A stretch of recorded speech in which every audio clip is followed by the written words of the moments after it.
পশ্চিম এশিয়ায় নতুন করে সংঘাত। ইরানের ৯টির বেশি শহরে বিমান হামলা আমেরিকার। দক্ষিণ ইরানের একটি শহরে আইআরজিসির ঠিকানায় হামলা, রাতে আমেরিকার বায়ু ও নৌসেনার মিসাইল হানা। ইরান শহরের কাছে সেনা ঠিকানায় একের পর এক বিস্ফোরণ।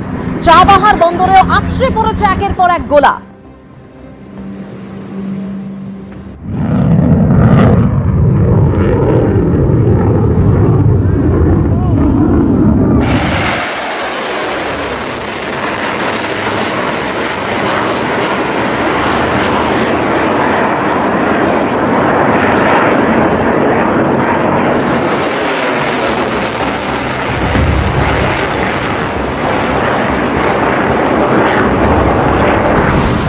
ইরানের কাছাকাছি সমুদ্র এলাকায় ২০টিরও বেশি আমেরিকার যুদ্ধজাহাজের টহল।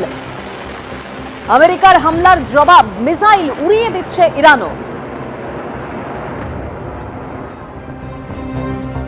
এ বিষয়ে কথা বলবো, আমাদের সঙ্গে এই মুহূর্তে ব্রিগেডিয়ার দেবাশিস দাস রয়েছেন। ব্রিগেডিয়ার দাস, এই যে পশ্চিম এশিয়ায় নতুন করে সংঘাত, এর প্রভাব কতটা সুদূর প্রসারী?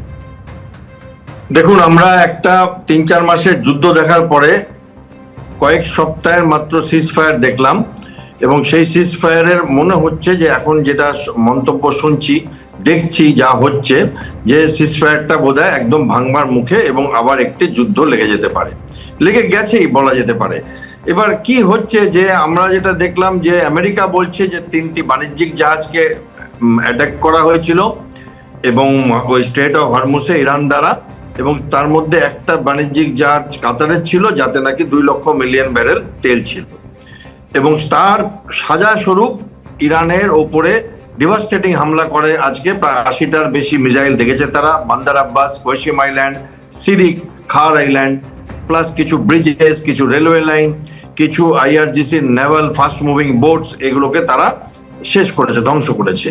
সেখানে ইরানও দেখা যাচ্ছে তাতে বিন্দুমাত্র বিচলিত না, এবং তারাও হুঙ্কার ছাড়ছে, এবং তারাও তাদের মতো করে বলছে যে আমরা এখন থেকে কেউ যদি আমাদের সঙ্গে গুন্ডাগিরি করে তাকে মূল্য চোকাতে হবে।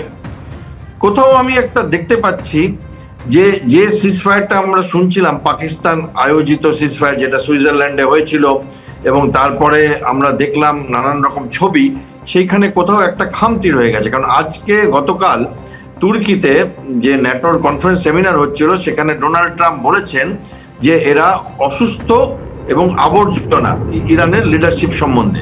এটাও বলেছেন হয়তো আমাকেও মারবার এরা প্ল্যান করছে, কারণ আমি ওদের নাম্বার 1 টার্গেট। এটাও বলেছেন যে যদি আমাকে বাধ্য করা হয় সামরিক ব্যবস্থা নেওয়ার জন্য, তাহলে এদেরকে উড়িয়ে দেব পৃথিবীর থেকে। এইবার এই রকম পরিস্থিতিতে তো কোনো চুক্তি চলতে পারে না, দুপক্ষই যখন জিদ ধরে বসে আছে গোয়ার্তুমিতে। আমার মনে হয় ইরান এই সময়টা ব্যবহার করেছে অত্যন্ত সুচারুভাবে। এই খামেইনির যেটা অন্ত্যেষ্টি শেষ প্রক্রিয়াটা হলো, ফিউনারেল, তার কমপ্লিট ব্যাপারটা করে পুরো দেশটাকে একটা আমেরিকার বিরুদ্ধে নিয়ে এসছে এক জায়গায় আইআরজিসি। এবং আমরা ইরানের প্রেসিডেন্ট পেজেশকিয়ান, বা আপনি এফএম দেখছেন গালিবাফ, আরেকজন আছেন আব্বাস আগাচি, এরা হয়তো পলিটিক্যাল ফেস, কিন্তু আসল কন্ট্রোল আছে আইআরজিসির হাতে, এবং তারা তাদের মতো করে হিসাব করছে যে কিভাবে ইরানের জনতা কি বলবে এবং তারা কি জনতাকে দেবে। এখন দেখা যাচ্ছে বিল্ডিং থেকে বড় বড় ফেস্টুন ঝুলছে, কিল ট্রাম্প এবং কিল আমেরিকা, এই ফেস্টুনগুলো ঝুলছে, এবং পাবলিকের এটা দাবি, এবং সেই পাবলিকের দাবি হয়তো আইআরজিসি সেই মতো চলছে, এখনো বোঝা যাচ্ছে না। কিন্তু আমাদের কি হবে যারা এই যুদ্ধের মধ্যে কোনো রকম ভাবে জড়িত না, যেমন ভারত, যেমন এনার্জি যেসব দেশগুলোর খুব বেশি দরকার, যেমন জাপান, যেমন চীন, যেমন মালয়েশিয়া, এই দেশগুলো এই যুদ্ধের সাথে দূর নেই, কিন্তু এই দেশগুলো কোনো না কোনোভাবে ইনভলভ হয়ে যাবে। এবং আমার মনে হয় এই যে এখন রণতরী যেগুলো আপনি বলছিলেন, যুদ্ধ জাহাজের সম্ভার দেখতে পাচ্ছি আবার জোগাড় হয়ে গেছে। আজকে একটু আগে শুনলাম মিড এয়ার রিফুয়েলিং যে প্লেনগুলো, সেগুলোকে আবার আমেরিকা নিয়ে চলে এসছে ওয়েস্ট এশিয়াতে, এবং ন্যাটোর সাথে একটা বড়ভাবে একটা এগ্রিমেন্ট হচ্ছে যে তারাও নাকি এবার ঝাঁপাবে। দেখা যাক কি হয়। এবং সেইখানে আমি তো যেটা দেখতে পাচ্ছি সামনে, যদি আমেরিকান মিলিটারি বা ইরানের মিলিটারি কেউ একজন পিছিয়ে না হটে, তাহলে আবার সেই আমরা একটা অনেক লম্বা টানবে এমন একটা যুদ্ধে ফেসে যাব, এবং ভারত কতটা গুছিয়ে নিতে পারেছে তার ঘর এই সময়টুকুনির মধ্যে, কতটা তেল, কতটা ফার্টিলাইজার, কতটা অন্যান্য পেট্রোলিয়াম প্রোডাক্টস নিয়ে আসতে পেরেছে অলরেডি, এবং তার প্রভাব কি পড়বে ভারতের ওপর আমি এই মুহূর্তে বলতে পারছি না। বাট আমি এটা জানি যে ইরান ড্রোন যথেষ্টভাবে বানিয়ে নিয়েছে, চায়না এবং রাশিয়ার সাথে যথেষ্টভাবে দৌড়াম মহরম করেছে, এবং তাদের মধ্যে একটা নতুন উদ্দীপনা এবং নতুন চ্যালেঞ্জকে সম্মুখ করবার একটা দেখতে পাচ্ছি অ্যাটিটিউড।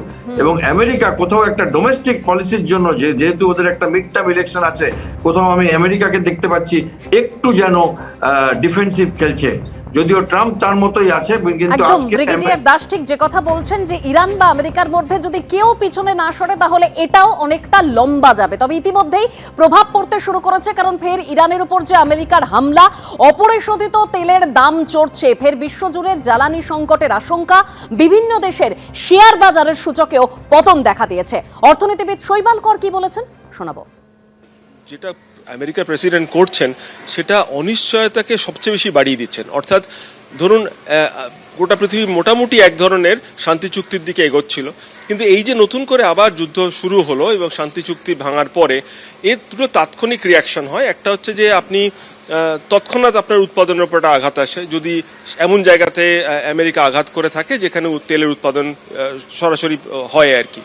দ্বিতীয় হচ্ছে এই রিয়েল টাইম ইম্প্যাক্টের ছাড়াও মানুষ কিন্তু একটা এক্সপেকটেশনে দামের ওপর নির্ভর করে, অর্থাৎ এই যুদ্ধ হতে পারে এই এক্সপেকটেশনটা কিন্তু দামের ওপর একটা বিরাট প্রভাব ফেলে। অর্থাৎ তার ফলে আপনি যে মজুদ ভান্ডার এবং তার সঙ্গে যে আনুষঙ্গিক যে জিনিসপত্রগুলো সব ইকুয়ালি এফেক্টেড হয় এবং দামের ওপর তার বিরূপ প্রভাব পড়ে। জাহাজ আসতে পারবে না, জাহাজ এলে তার উপর আক্রমণ হবে, এবং যতক্ষণ না হরমুজ প্রণালীতে ইরান বা অন্যান্য যারা দখল মুক্ত করতে পারছেন এই সমস্যা থেকে, ততদিন কিন্তু এই অনিশ্চয়তা থেকে যাবে। অর্থাৎ আমাদের তেলের দাম যদি বিশ্ববাজারে আজকে 7-8% বেড়েছে, কালকে এটা 20% বেড়ে যাবে, তারপর হয়তো আরও খানিকটা বাড়তে পারে। যতক্ষণ না যুদ্ধ আপনার কোনো নিশ্চিত পরিণতির দিকে এগোচ্ছে ততদিন তো এই অনিশ্চয়তা থেকেই যাবে। এবিপি আনন্দ এগিয়ে থাকে, এগিয়ে রাখে।